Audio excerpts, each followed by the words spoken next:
For those of you who don't know me, I'm Lenka, and I'm a marketing strategist and trainer, and I'm working lately mostly with health and well-being professionals. And I specialize in working with small businesses, freelancers, nonprofits, community organizations. And I do pretty much anything and everything from social media, email marketing, anything that's organic. And part of that part of world, digital marketing world, is video. And that's what we're going to talk about today. But just a little bit of a disclaimer, I am not a video professional. So this is a marketer's perspective on video. This is a layman's perspective on video from someone who resisted doing video for a really long time, somehow forced herself to do a little bit of video, who understands the theory of video and a little bit of the practice, but still is heavily uncomfortable with video. So just so you know, I am in a very similar boat to a lot of you. So what we will cover today is looking at where you can start with video making. We will look at video marketing strategy kind of 101. Where do you start with that? We will then look at some of the hot trends for this year or these days. And we will look at the basic equipment and software, which includes a little bit of a tutorial in editing. So we will start with, obviously today's session is a little bit about strategy. I don't want to jump straight into the execution, and I don't want to jump straight into get your camera out and start shooting videos, because that could be a big waste of time without having a plan and understanding what you actually want to achieve with your videos, knowing what is the point, what is the story, who is it for, where it's going to be used. You could be wasting a lot of time and obviously money and other resources. So there are 5 key questions for you to ask and obviously get answers to for starting with video. The first one is why. It's like, why do you actually want to do video? Why do you feel the need to do video? And ultimately, what do you want to achieve with your video? Secondly, it is who. Who is your video for? Who is the target audience? Which then will inform the what. What is the story? What are you trying to get across? What is it that the target audience, the people that you're trying to reach, what do they want to hear from you? And all of that informs to where is the best place for them? Where will your video be used? What video styles then suit the platform best? How long or short your videos should be? And fifth is how much time and money or resources do you have to make the video happen? And obviously, what would be then the return on your investment potentially? So, first question, always, why video? You need to define your goals first. You need to understand what is it that you're trying to achieve. And I really want to say a big disclaimer to ignore all the shoots. There has been so much noise out there saying you have to be doing video. Video has been the go-to trend for 2016, and there's been lots of stats like 80% of all the traffic consumed and all the content consumed is video. And yes, it is true that video is very popular, and lots of social media platforms and online platforms will prioritize video. But ultimately, doing video just for the sake of doing video because everyone around you is doing video and tells you that you need to be doing video, it's probably not the best goal. It's not the best strategy. And there might be better ways of getting your message across to the people that you want to engage with. So always consider why you want to do video. If it's really just the peer pressure, if it's just because everyone else is doing it and telling you you should be doing it, or if you really believe that video is the best means, the best way to get your message across, to engage your audience, to achieve the goals that you ultimately want to achieve. And what these goals might be, it could be to drive awareness, simply making more people aware that you exist, what you do, and how you can help. It could mean to increase conversions. Conversions can mean anything as increasing followers, getting more direct messages, getting more traffic to the website, getting more email subscribers, it could be getting more bookings for your services, getting more attendance to your events. Whatever you're trying to sell or promote or achieve, that's the thing that would be the conversion, and it could be the purpose of your video.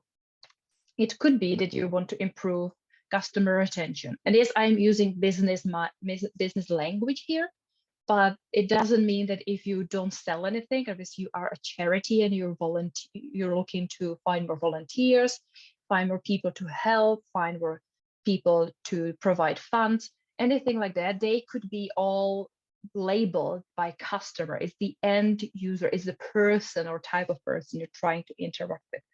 So it could be that the goal is to improve the relationship with your volunteers. It could be to improve the relationship with your trustees, or improve the relationship with people who help you with fundraising, or improve the relationship with the people you're helping, or the caregivers, or someone who is then helping you, who is potentially the middle person for the end customer, the end user, the end person that you are helping. Video could be as simply as providing information, that you have something important to say and you think the video could be the best means to do that. And it can lead very nicely to build relationships, to help you connect and really establish meaningful relationships through the digital channels with, again, whoever the right people are. And the key question then is, who is it for? Keep your target audience in mind, and you might have different types of target audience or target people. We talked about that they might be the people you're helping, or the people who would be in between the end benefiter of your services. It could be the volunteers, it could be the trustees, it could be people who donate money, it could be the general public. So ultimately, with your video, it is not about you. Like, it's not just about what you want to say, but it's about them, what it is that they need to hear, what would be beneficial to them to hear from you, to see from you, to then recognize and potentially want to support you or work with you in any capacity whatsoever. So when you're considering who is it for, you want to consider their needs and their wants, their problems, their pains, who are there in terms of the demographical profile, so location, age, job, potentially cultural differences and stuff like that. But also you might want to consider the psychographic profile. And psychographics are making a big boom these days in marketing, because it really allows us to get deeper into understanding who are the people that we work with, that we target, that we try to help, and what makes them one group different from the other, different from those who might go to a different charity, who might provide similar services, similar support, but why would they resonate more with you compared to with someone else? So the question is, how well do you really know your customers? Not only the demographic, are they young, are they old, are they mainly female, are they mainly male, are they local or global, but what would be their psychographics? And psychographics often will be beliefs, values, opinions, behaviors. So you can start thinking, what would be the values that they really hold dear? What would be the opinions that they have and they have come different from others? What would be their typical behaviors that will be specific and that will be relatable to you and you can touch on in your content? What would be their beliefs, and how aligned are you as an organization with your messaging and with your focus with these things? So this is something very important to consider in any kind of marketing activities, be it social media posts, be it blog posts, be it the copy on your website, be it your email newsletters, be it in-person communication, any kind of other messaging, as well as video. Who are the people that are the intended viewer of your videos? And once you know that, it's easier then to think about the perspective. What is the story? What are you trying to say? So what is that you really want to get across? what is the video about? You need to be clear about the core message and always try to have only one core message per each video. Don't try to say too much at once. We have shorter attention spans. There is information overload. It can get pretty hard to really remember things. So when you create videos or any kind of content, always focus on one clear core message that then leads to one ideal outcome that you want from people to take watching the video, consuming your content, engaging with your content. Consider what language would be appropriate. Again, sometimes when we're creating marketing, we can put ourselves in a position where we don't feel fully comfortable, and our language will change from the way we would talk in person, in group settings, in our office, in face-to-face meetings. In the moment we stand in front of a camera, we can be a lot more formal. We can use a lot more structured sentences. It could be a lot more when we are writing scripts, for example, they end up often being very rigid and they don't sound naturally when you then speak them out. We might end up using too much jargon. So consider what is the appropriate language. Is it aligned with the overall language and tone of voice and personality that you as an organization would usually be speaking in? Is it sounding, feeling, coming across the same? Or is there a little bit maybe a disconnect in the way because of the pressure, because of the formal structure, because of the fear around, because there's lots of fear and anxiety around video. So this is very important to think about the appropriate language. And it always then again helps to keep the target audience in mind. So how can you tell your story to really get the message across? As I said, have a clear central message. You can embrace some of the storytelling approaches. You can embrace conflict because I don't mean like a conflict as a conflict, but the tension that exists in storytelling. If you think of any epic story, there is usually a villain and it's someone good and something happens and there is a little bit of a struggle and fight, and then out of nowhere there is resolution. And you can do that. You can work with emotions. You can point and explain what the conflict, what the tension is, and you can then bring the solution, bring the resolution, bring the win, the glory, the celebration to really keep the arc of the storytelling alive throughout your content. It helps to have a clear structure of your video, so you can have introduction, you can segment it into individual chunks rather than having it as one big blob. Create smaller pieces, create structure, and again, each part to have one clear call message to be connected to each other. You can explore personal experiences and kind of the personalized videos. That we'll see that a lot more in the trends and further down in the presentation, that personalized experiences, testimonials, using all of that works really well when it's coming through a real, genuine person, when there is something authentic in the message. And that then also leads you to find ways to involve and engage your audience, to get them participating and get them engaging with your videos.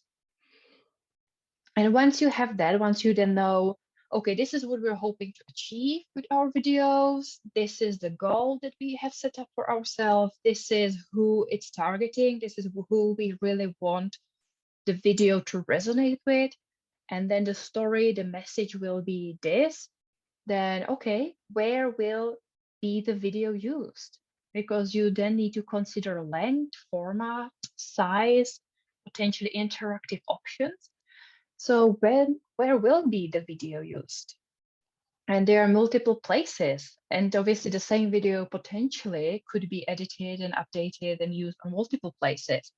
But with every video, there should be one dedicated core, again, key place where it is intended mainly for, and the rest could be secondary and could be repurposed for. So maybe you want to create a website video. You want to either have a show reel or something on your homepage, or you want to have some educational videos part of your blog. You might be looking to create more video content for your social media, be it for your organic posts or for your paid advertising. You might be looking to include videos into your emails if you have regular or not regular emails. It could be automated, that there is an automated conversation happening, that you have some sort of automation that triggers sequence of emails. Or you might want to do personalized videos in emails. I will show you a cool tool for that. You might want to embed videos in a virtual brochure, in a magazine or ebook. You might want to consider using your videos offline at an event. There might be a TV, there might be a presentation, it might be a way that it's actually in person, even though these days it's a questionable what is happening, but it might be possible. It might be an interactive billboard, it might be in-store or on location communication that you want to get across. So where will you use your video? And obviously different social media platforms then support different formats, lengths of video. You might need to consider if you're shooting then in square, landscape, or portrait, how long? Is it short, sometimes a couple seconds, or medium format, kind of couple minutes, or is it long format, 10 minutes or even hours? What resources do you need? What resources will be necessary to make it happen? And those resources might mean what equipment you might need.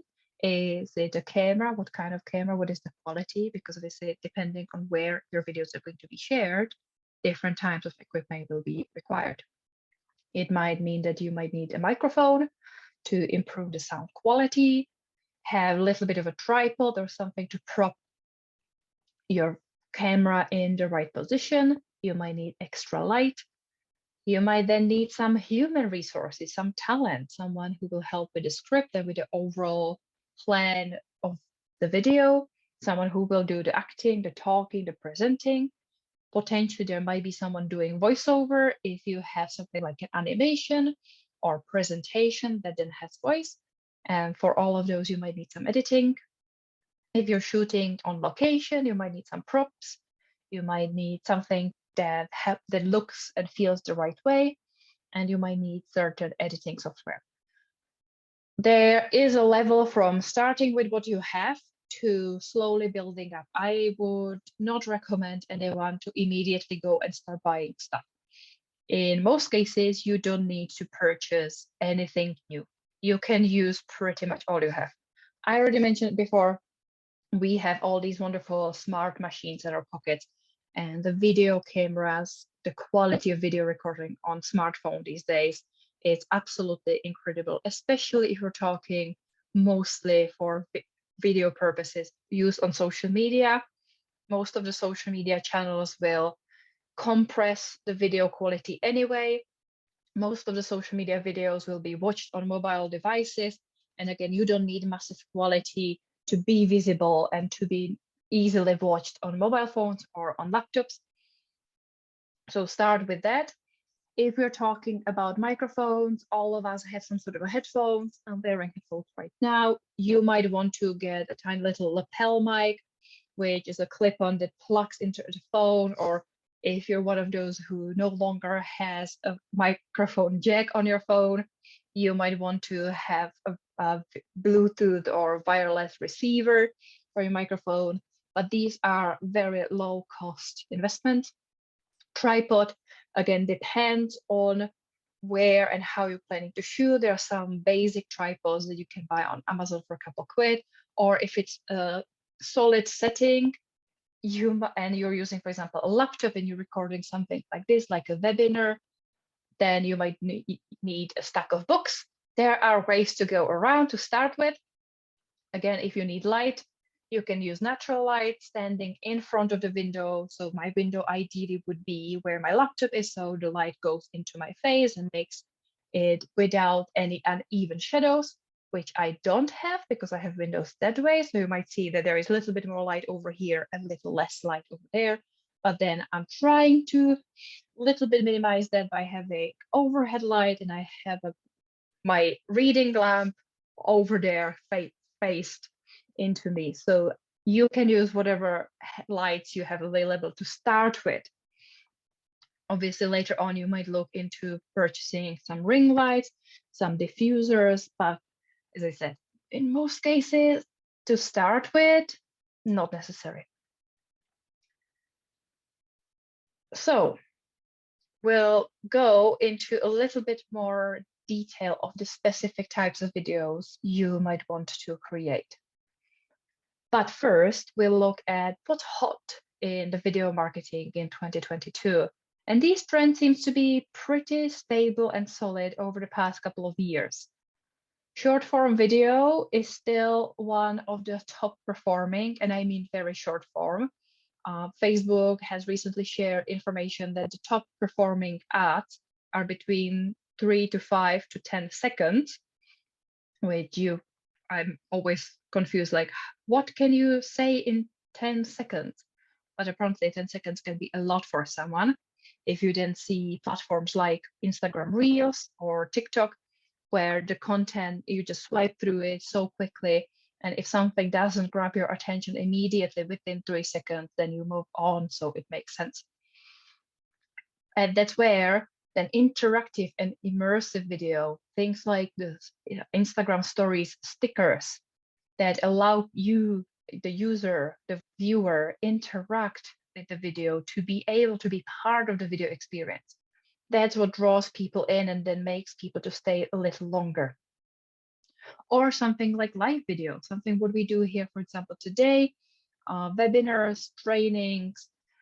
It could be online networking, it could be anything. Obviously, it could be more of a one-way Facebook Live where people can only comment. But live video definitely allows a lot more connectivity. It allows a lot more interactivity where the people can share their feedback and they can be part of the stream. They can often jump in, say that what they believe. So live video, it's actually really powerful still on social media.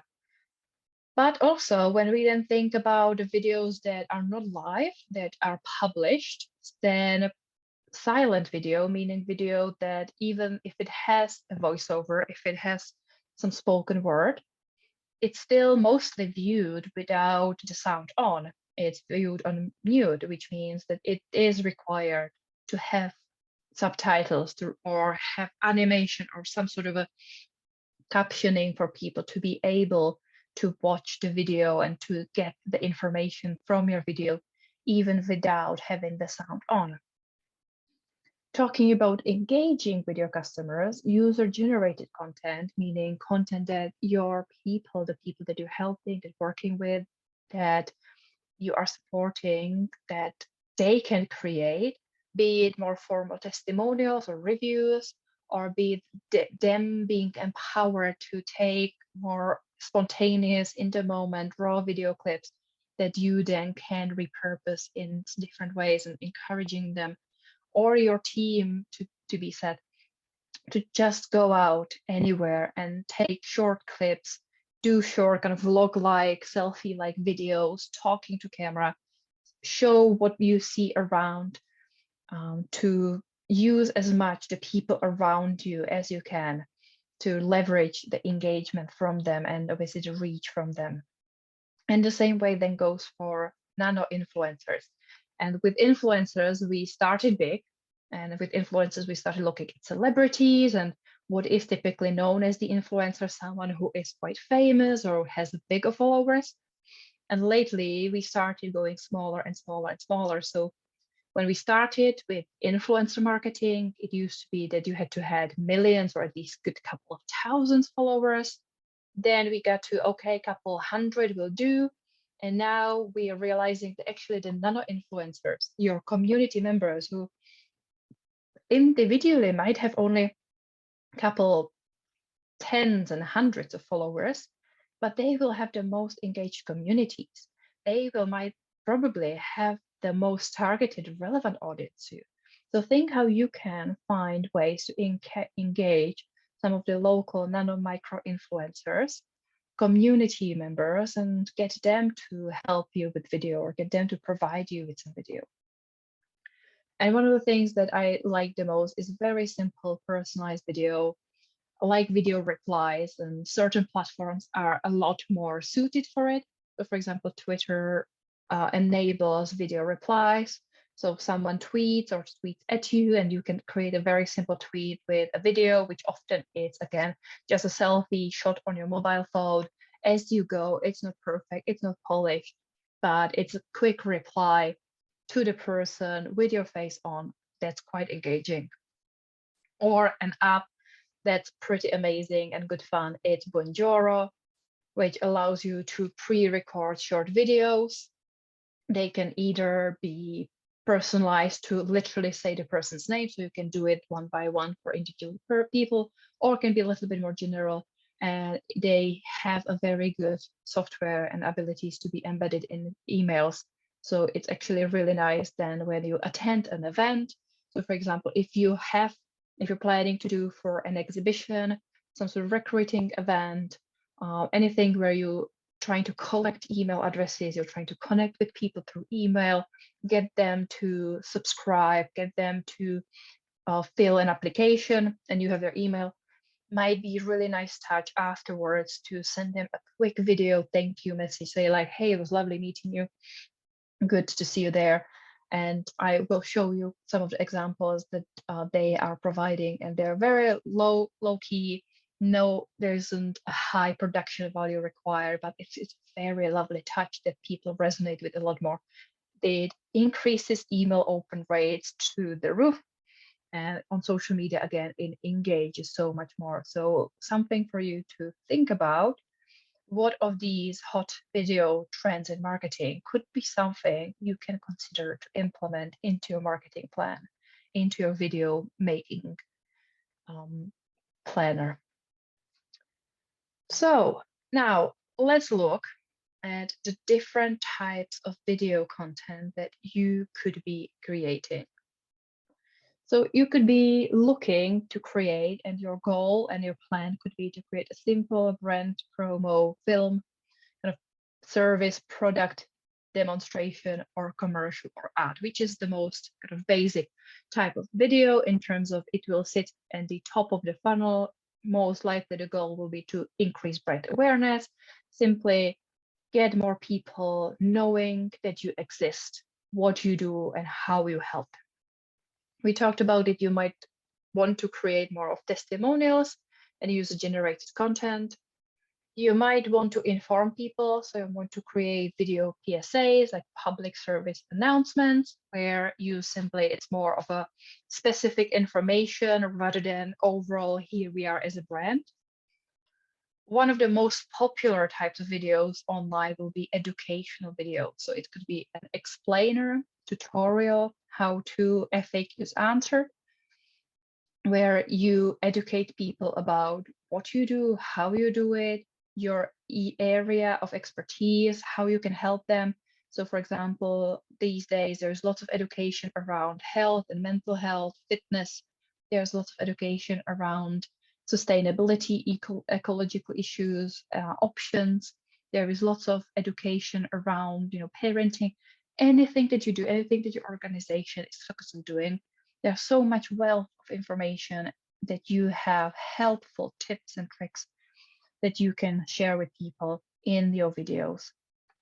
You can, if you then go to an event or organize an event, you can create event promo videos. So either pre-event promotional video, where you try to use the video to get more people to attend, or as a documentary after the event. So you would then record some footage throughout the event, edited it, and use it post-event as a promotion, potentially as a lead up for the next one, or something to sit on your website and showcase what you've been doing, and so on. I talked about the thank you videos with the, for example, Bonjoro app, or it could be a different way of doing that, but you might consider doing thank you videos. It could be more team, company culture, or behind the scenes. So this type of video could be less about them, talking again about the target audience. It could be a little bit more about you, showcasing who are the people in the organization, what are they like, what are their passions, what is the company culture, what are their values, showing some of the behind the scenes, what's happening, to connect with the people that you are trying to connect with on a personal level, just to really come across as authentic as possible. You might want to do some live talks, webinars, or interviews, and you might want to consider doing some short form stories, reels, TikToks. There are different kind of formats of videos. So it could be talking head, which is what I'm doing right now. It's my head is talking. It could be video interview or Q&A. So again, it could be more of a talking head. There would be multiple of us, or it could be that we would be in the same room and we would have potentially 1 or 2 cameras shining at us. There would be less of just the head, it would be potentially more of a body. And again, it could be live or pre-recorded. We might want to get a little bit more fancy with the amount of people, with the setting, with the camera angles. You might be looking to create animations or slideshows. So for example, this video is, in a way, the recording is a slideshow because it's me talking over a slide. So it could be something where you can see my face, or you don't have to see anyone's face. You can only have a voiceover over slide, and the slides could be a little bit more animated, so things move and do some sort of actions on them, and that could be a video, or it could be full-on unique designed animation. It could be live talk, interview, training, webinar, and screen sharing. So this is a screen sharing of a presentation. It could be screen sharing of if you have your own website, if you have your own blog, if you have your own app, your own community, there's a program or a thing, they're going to share the screen on your computer or on your mobile and then walk people through. So if you want to explain people how to submit a certain form, how to find something on the internet, how to participate, how to do anything on the web, you might want to consider doing a screen sharing video with a voiceover.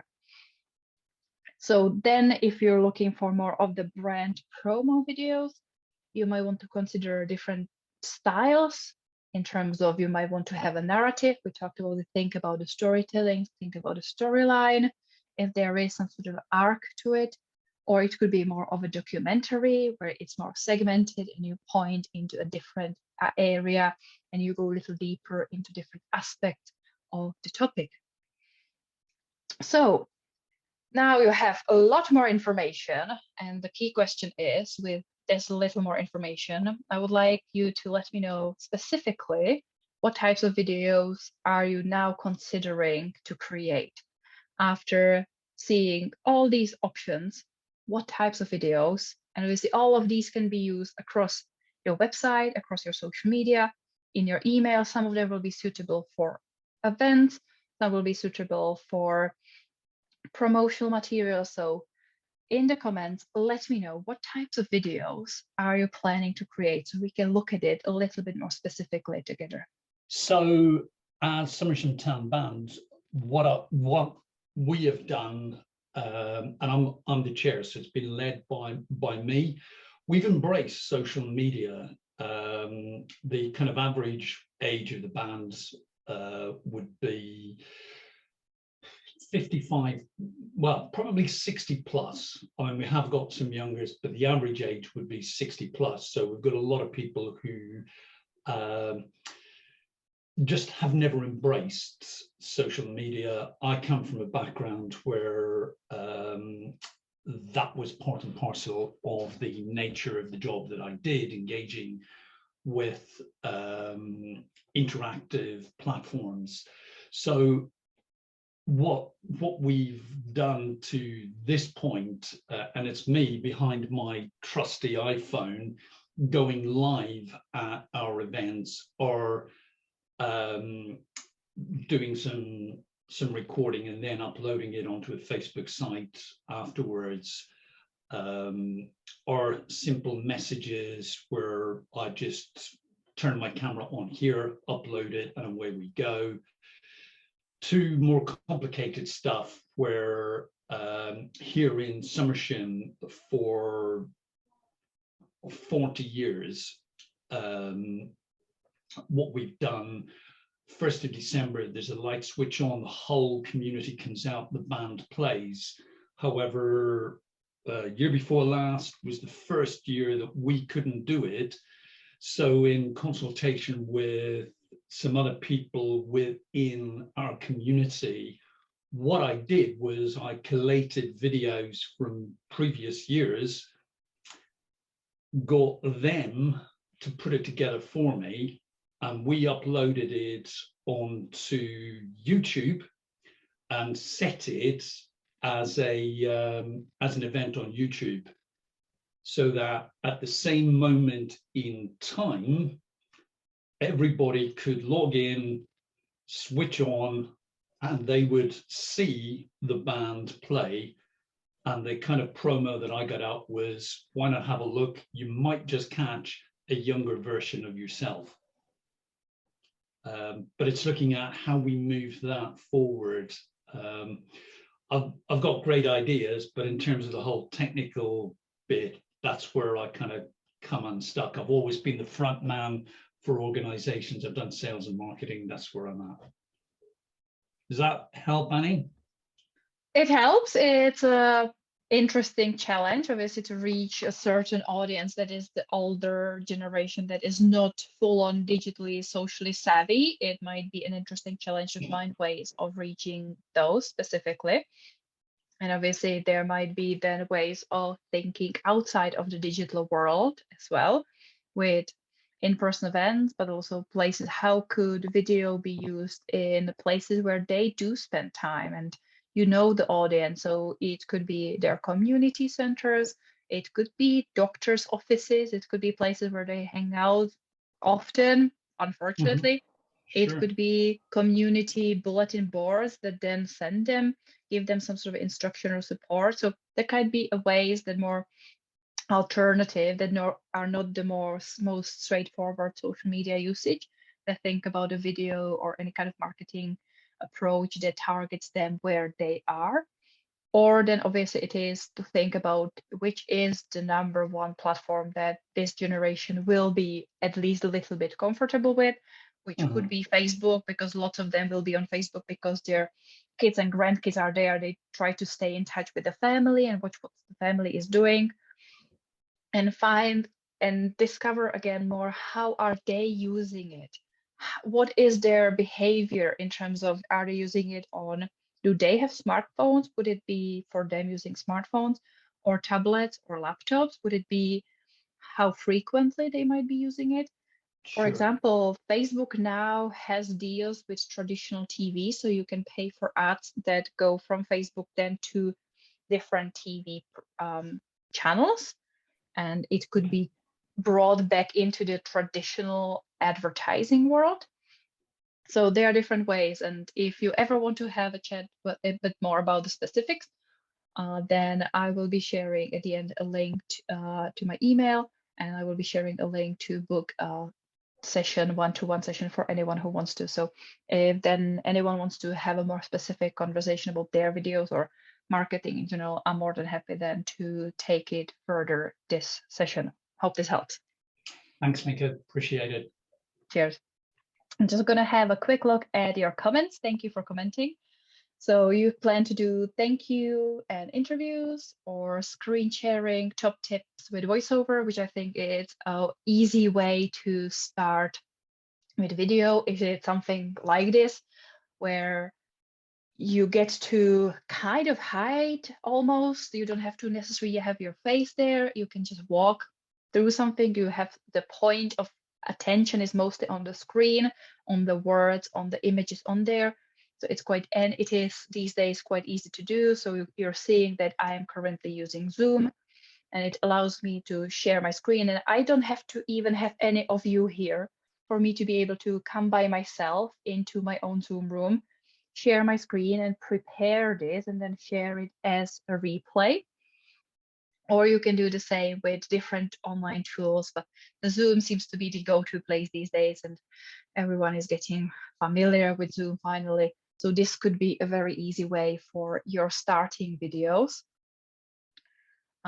Emma says she'd like to use clips she gets in from runners doing the Cambridge Half to create post-event video for the website promo for next year. So it's wonderful that you already have someone sending you those videos. So I can imagine there will be lots of clips people have. I have some clips from last year's Cambridge Half. I was cheering there on a colleague. So hey, people can support you, and all you then need is editing, and we'll get to potentially editing later on. But you might also want to consider, what is the story? What is the arc of the video? Are you starting with preparations for the run? You know, are you starting with people training, getting there, obviously running, winning, fundraising, running clubs who organize, volunteers? So what are the aspects? And is it just one video that's kind of overarching the video, or are there sequences of videos that you might want to then take one big video and think, okay, this is the brand promotion overall event video? Or are there some aspects that we can break it down into smaller ones, as well as preparation, with training, the day of the event, potentially sponsors, supporters, fundraising, that kind of thing, get more into other aspects of the event itself. Helen says short video in interview format or Q&A to draw in volunteers, which could go on social media website or be used in an online recruitment event. Absolutely. Then you have options to either do it virtually. So you can have the way we were talking now with Anthony. You could have people on Zoom, again, record an interview, or if you have people in person, you can use your mobile phone, point it into the two people and have a conversation with that. And then you can bring questions from the community. You can bring questions from the volunteers that they might have had before they started, and how is it going, to really show the full picture of how wonderful it is and what people go to do and how they interact with the organization when they volunteer. Alison says animation on the website, which is a very interesting one. And then obviously you need a special skills with someone who knows how to do animation, or software like that I'm using, Canva, can do a very decent slide animation, which could be the starting point. Caroline says promotional for recruitment or volunteering, testimonials and interviews. The same story as I mentioned. Recording training sessions like yours, editing and sharing those. Absolutely, I'll walk you through the editing in a bit. The same, recording our service to promote what we do and sharing on our website and social media.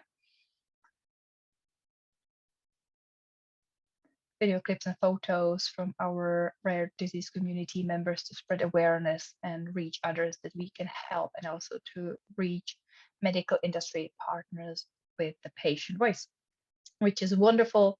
And absolutely, if you have some video clips and if you have some photos, and you can, yes, you can use stills.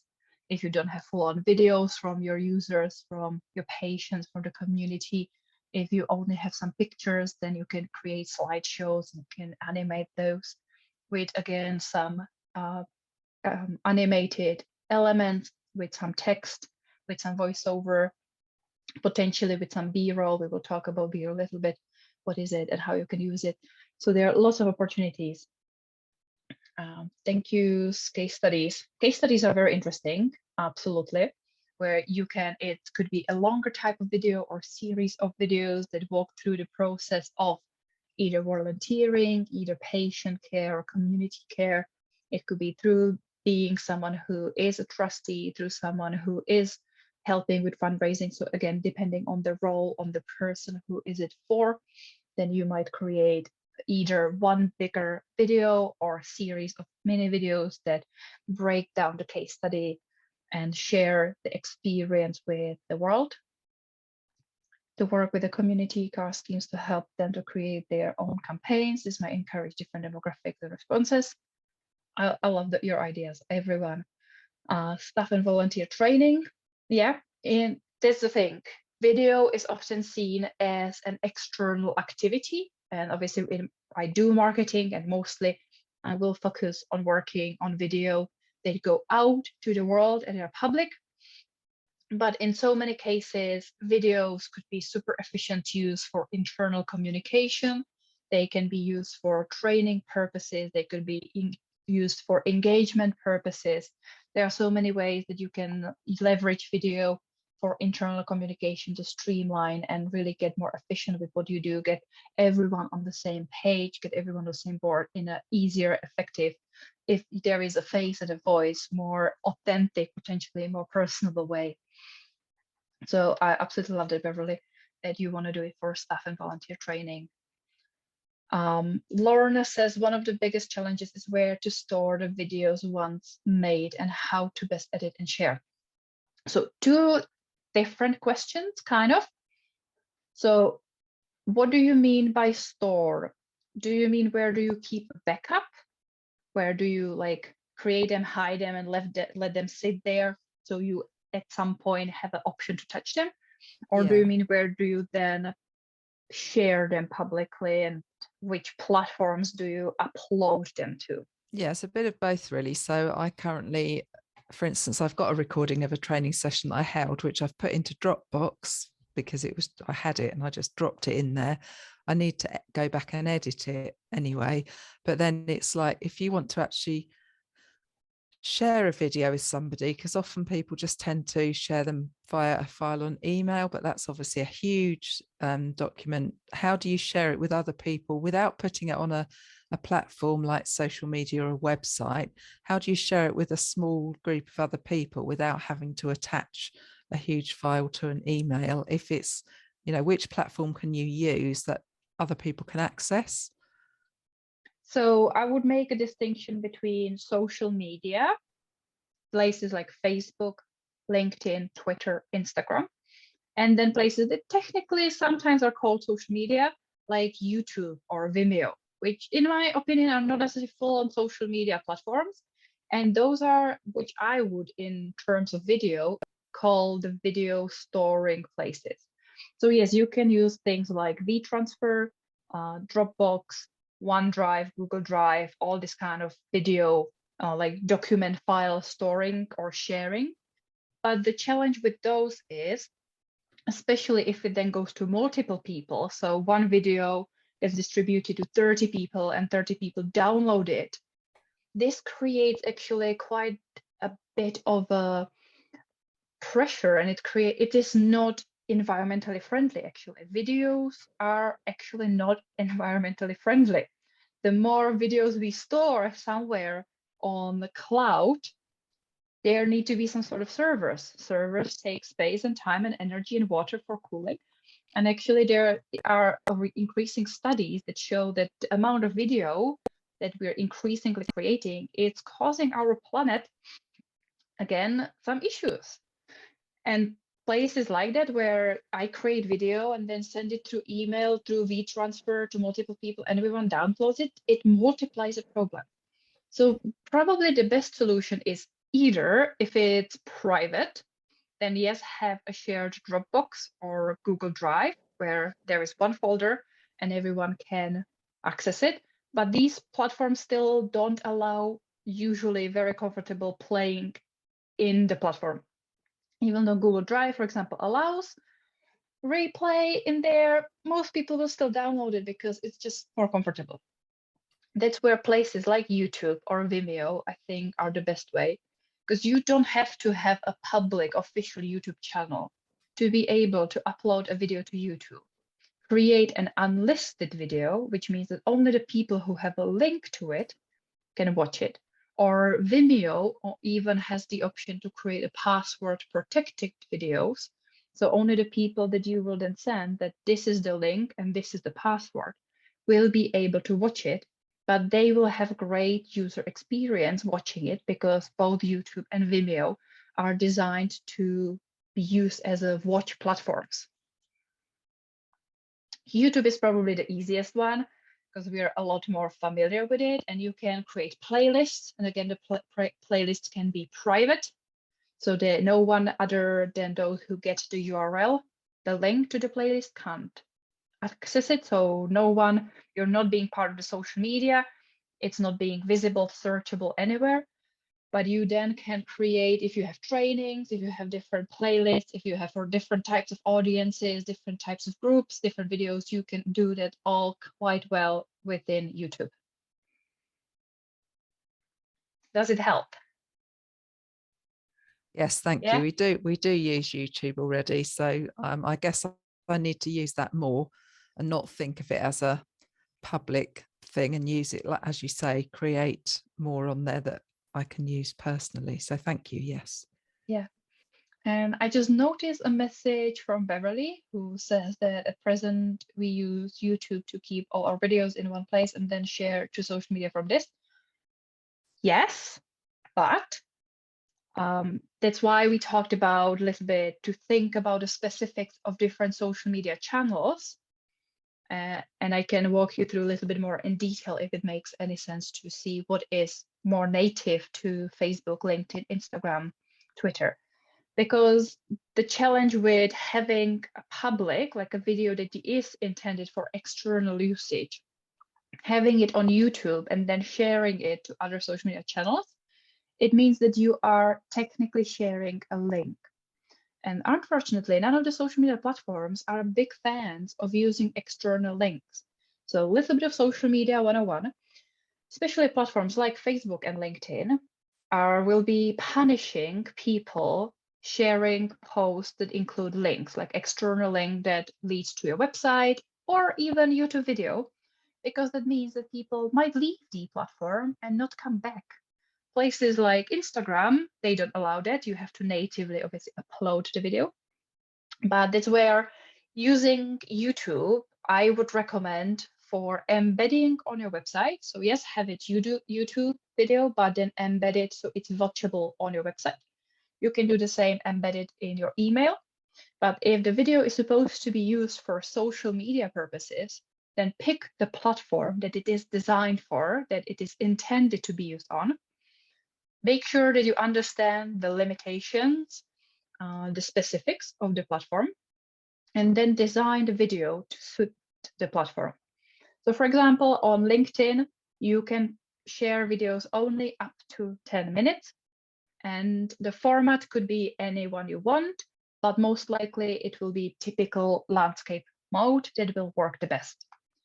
On Facebook, you can upload videos that are incredibly long. Facebook has probably the biggest variety of videos, and you can natively upload the video there for people to be able to watch within the platform, which also then gives you a lot more interactivity potentially with the video.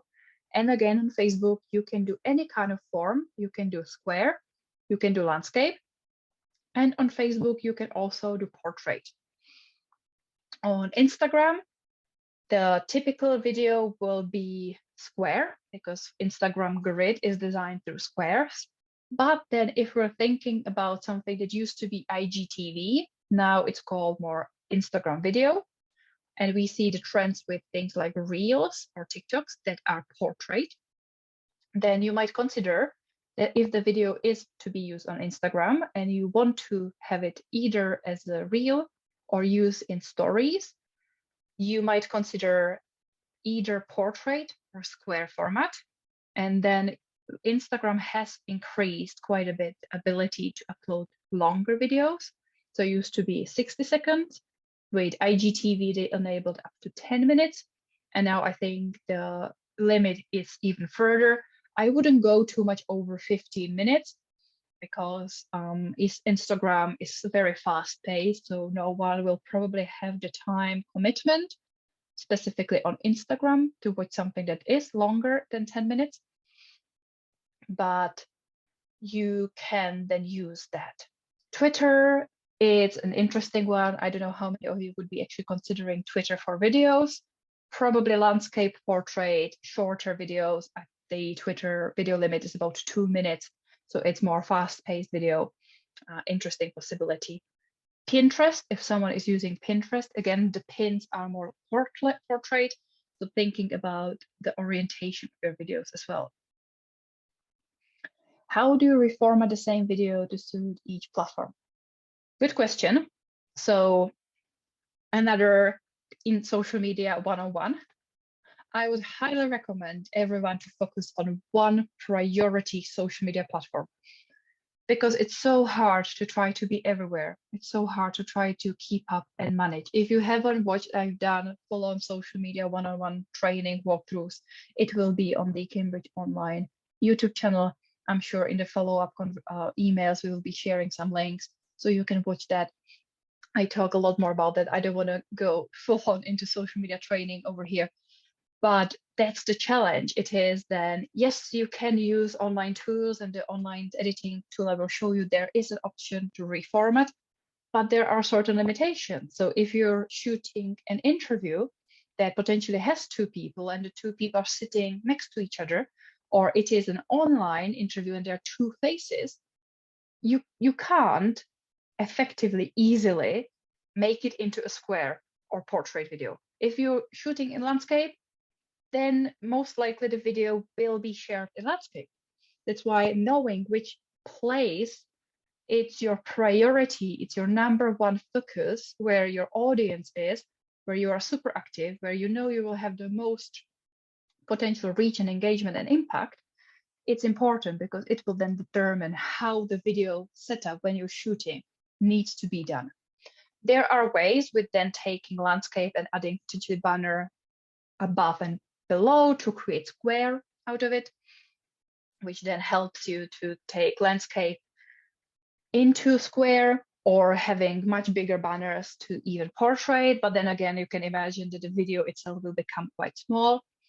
Let's say if you're shooting in portrait, it's very hard then to do anything else with the video, because a portrait often is kind of either face or body in there, because portrait videos often will be done in selfie mode. So you will have the camera onto you, or you will have it standing in front of you, but it's called portrait mode because usually it fits the portrait. And from those kind of videos, it's very hard to crop, because then you get way too zoomed in. Or if you would try to, again, add certain banners around that, it would create way too much blank, empty space. So there are ways to do that, but I would encourage you to really focus on one or two places and think about what are their ideal formats and use that, and potentially either shoot with two cameras. So you might be able then to have two cameras set up and shoot in different formats, or consider whether or not it would be beneficial to actually resize the video or not. Hope it helps. Okay, let's go back into the slides so I can see what else I actually planned to teach you and see how it goes. So, play into your strengths. As I said at the beginning, not everyone should do video. I don't want you to feel the pressure to do video. For some, written word might be the best. For some, using more visual photos might be the best. And even in video, you might feel that your strength lies in something. I know for me, doing this kind of thing is my strength. I can talk in real time, have real-time engagement. I can navigate live events like this.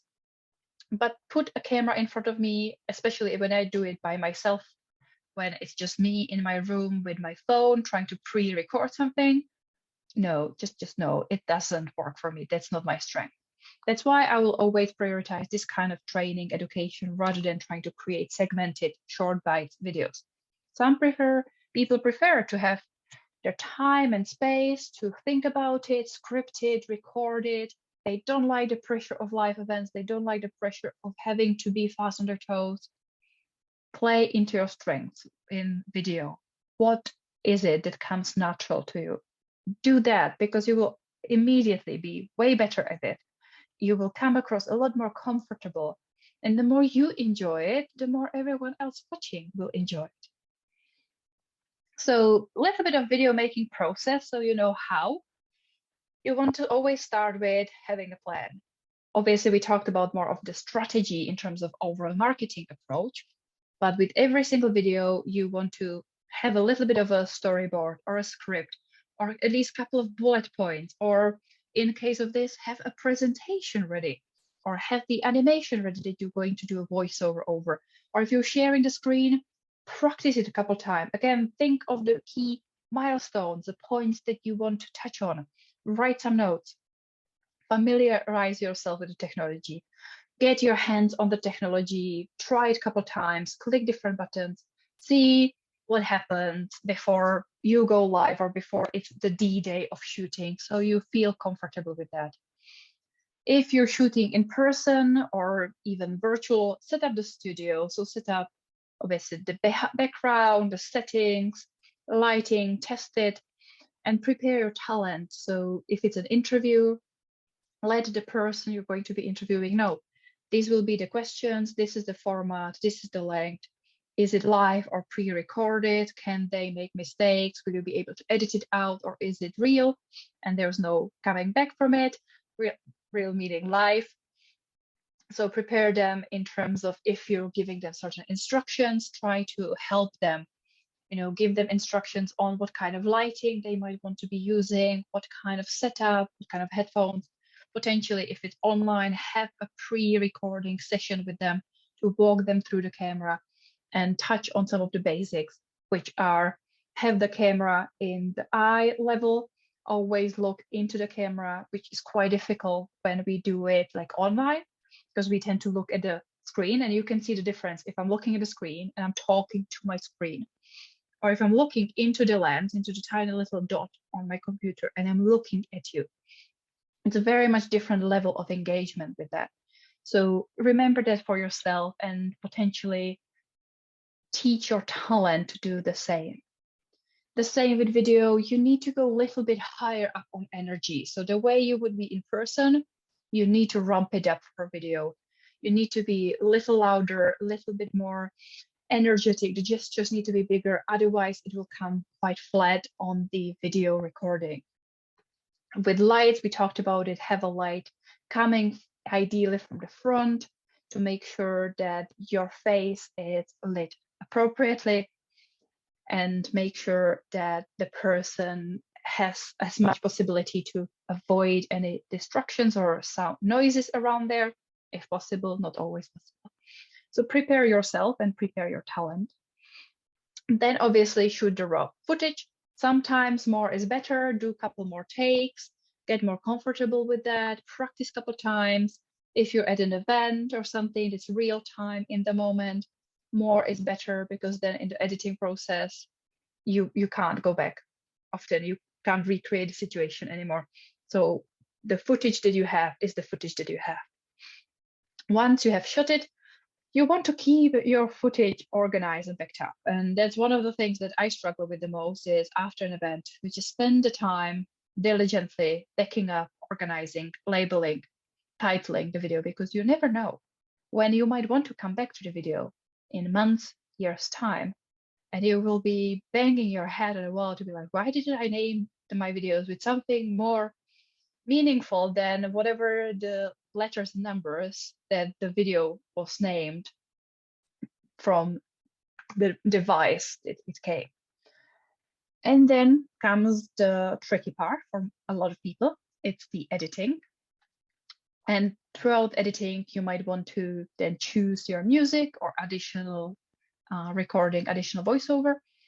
And once you've done that, then you export, share, upload your video, and then you go for promotion. And you don't want to just share the video once. Once you've put all the effort into making video, you want to promote it, you want to talk about it, you want to share it, you want to repeat it, you want to really give your all to make sure that the video gets seen. And from there, you want to obviously make sure that you measure the results. You see how many people view it, how many people finished watching it. Lots of the platforms will give you the completion rate. So you want to see where people have fallen off. What are the percentage of the minutes, of the seconds of the video, what people have actually watched, which might be an indicator to where potential improvements going forward might be. What are the repeat viewers and stuff like that. And then want to adjust and repeat and do more of that. Because ultimately it comes down to a practice. So you want to test, you want to practice, you want to get comfortable as much as you can with video. So the point is, and I see it often, don't just make it and forget to share it.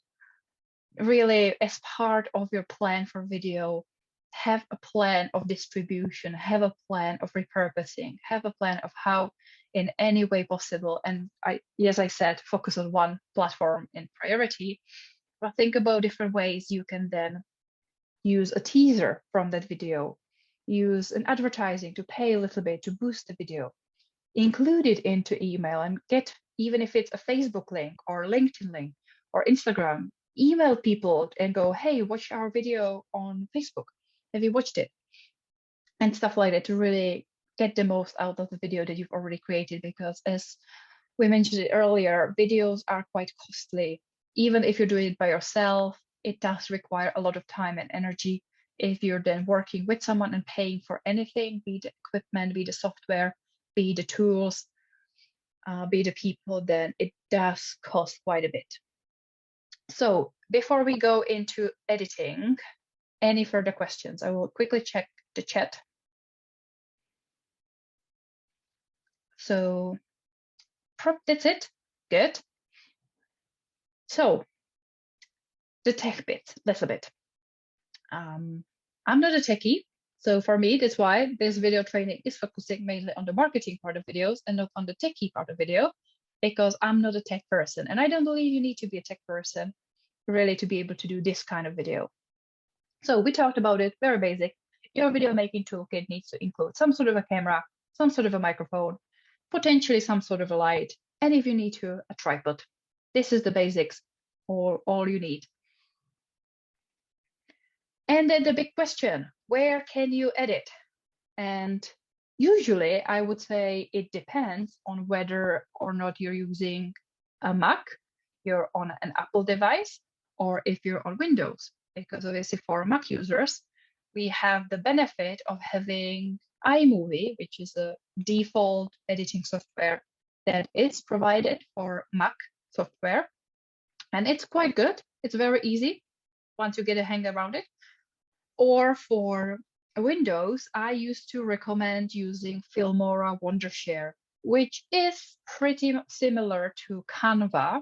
If you know, and I've done a training specifically about Canva, if you're interested in graphic design and these kind of like all these slides are designed in Canva, how you can use that. So Filmora Wondershare is very easy, drag and drop.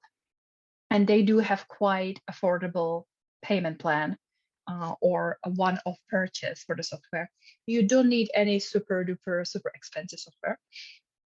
Also, often, if you're doing mobile footage, if you're doing purely mobile video, there are wonderful apps that, again, depending if you're on Android or iPhone, you might have some default software, or you might want to use some other apps. My favorite would be InShot for mobile editing, which can do pretty much anything you need and can be used for most types of video editing. If you're then looking for something more sophisticated, TikTok video editor is absolutely fantastic. Obviously, you don't need to want to use TikTok to become a TikTok creator and use TikTok as your social media channel. But TikTok video editing software is incredibly powerful. They have a lot of options, but also it can be a lot. It can be very overwhelming. And I don't think you need that. But what I think everyone will appreciate is Canva. Because I don't know if you know, but Canva is now not only a graphic design, which means stills and presentations and social media posts, but Canva has a pretty cool video editor. And I'm going to show you how it actually works, because it is very easy, and meaning anyone can have a free Canva account and anyone can edit videos directly within Canva with all the graphic design elements and everything. It is wonderful. I'm so happy that Canva has brought this up. So for me, made my life so much easier. I don't need to be like, are you Windows? Are you Mac? Are you this? Canva. Everyone, please use Canva. You can use it on desktop. You can use it on mobile. They even improved their mobile iPod app that to be as good as the desktop experience. Obviously, desktop often is easier, but I can highly recommend Canva. Helen asked, it's InShot. Yes, InShot is the app that I would recommend for mobile. But let me go to share a different screen, and I'm going to show you my Canva and walk you a little bit through the Canva editor, because honestly, Canva has changed my life the moment they have launched video editor. So hopefully everyone has already seen or explored Canva before. If not, you're missing a lot, because for any social media, email marketing, content, blogging, Canva is such a wonderful tool for any of your visual needs. And now it is fantastic for your video needs. So when you go to the homepage, canva.com, you log in, you create a free account, you see that you have lots of options. And one of the options over here is video.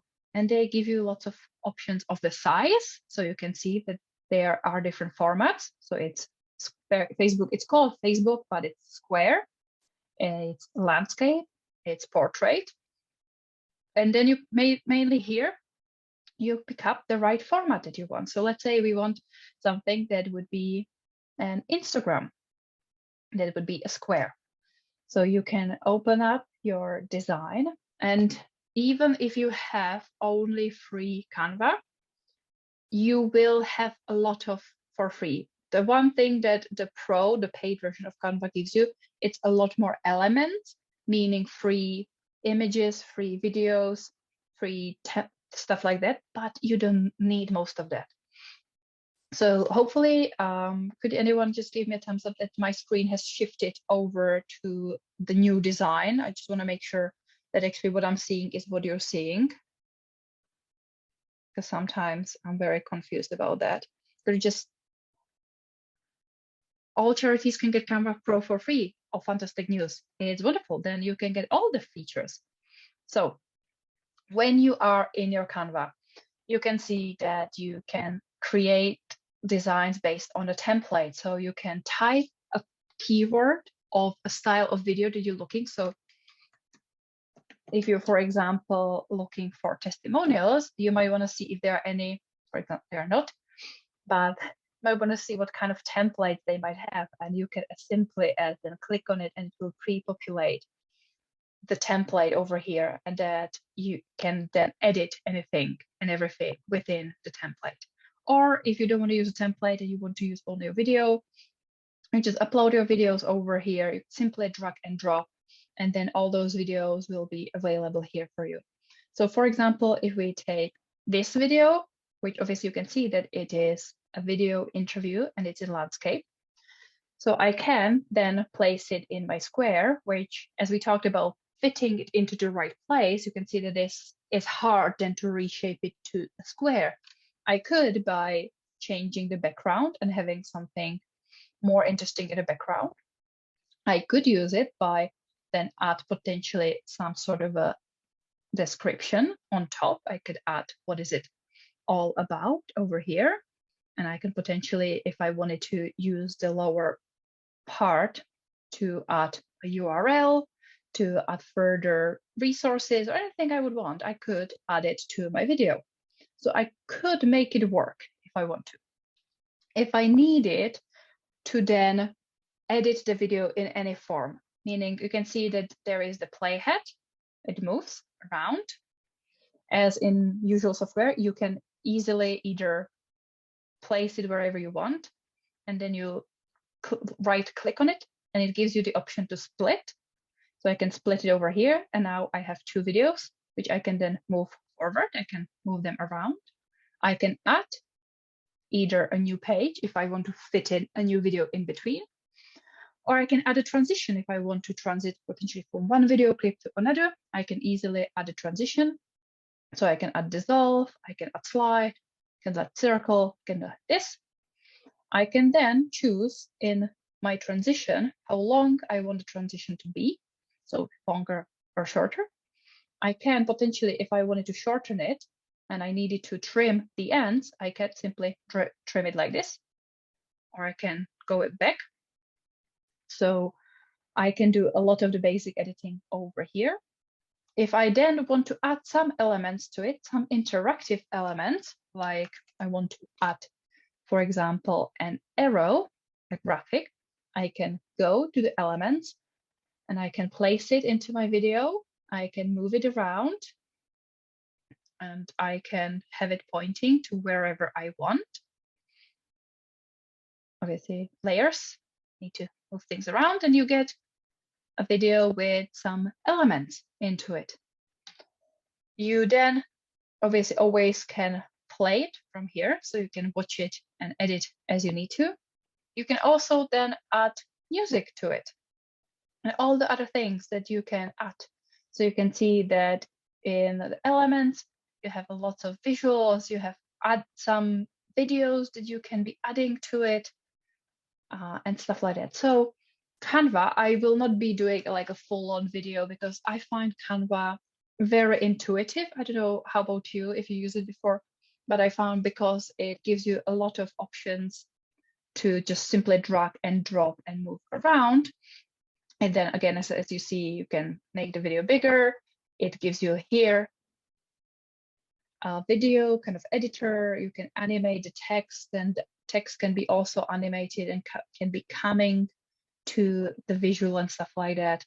And if then, once you're done with the video, you want to resize it, then you can resize it, and you can pick that if instead of square, I actually want to have it as a landscape. So I want to potentially have it in a presentation format. And I can click on copy and resize, and it will take the full design, full video, and it will then create it in the other format.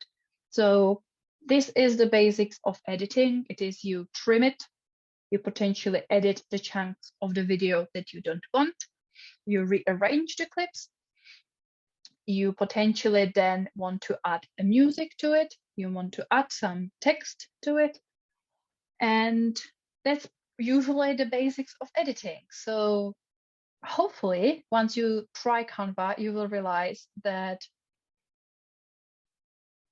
there isn't an easier way to start with video editing than Canva.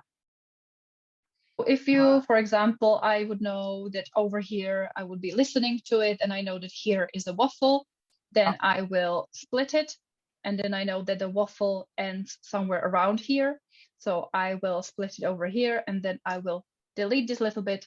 It moves it together. Then depending on how smooth you can get with the editing, sometimes if people make pauses, which is fantastic to edit through pauses, so then you can make cut, like jump cut, what we would call, where there is no transition, nothing, where just there is a cut and then you continue. Or as I said, if there is a little bit that you want a little bit of merging, then I would say add a very basic transition. The dissolve, often it's kind of nice that it kind of dissolves into the new image. So adding a dissolve, adding a very short, so you can add literally a split-second dissolve that will then allow, so I can shorten it out to little, and then it would, when it plays over here, I will mute this, so hopefully the sound will not be heard, but you can see that then there was a tiny little change in the video. If the video plays, you can notice that out of nowhere, I'm touching a different part of my head because I've cut something out of it. So you can do it this way over here. So kind of, it's just a summary of everything to kind of focus on the stories, not the sales. Keep the audience in mind. Think about what's in it for them. Start strong. So you want the first couple of sessions to be boom. So you want to think about what sentence, what opening line, what opening image you will use to grab people's attention.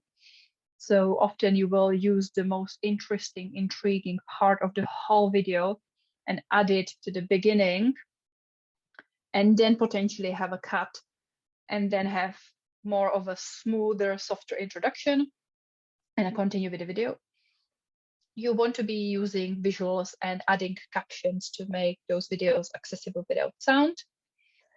You want to have a clear call to action to video. You want to then, when uploading those videos anywhere to the internet, to optimize the words with keywords. So the file name, the description, the title, the headline, all of that could be searchable. You want to stay on brand with words and visuals and the tone of voice. You want to tell people about the video, often share it, promote it, use it. You want to make sure that your audio quality, even though we talk about lots of people use unmute, but what's even worse is a video with bad video, like audio quality that just hard to listen to, it gives us headache, then we would often switch off or at least switch off the sound. And that's it. Feel free to get in touch. There's my email.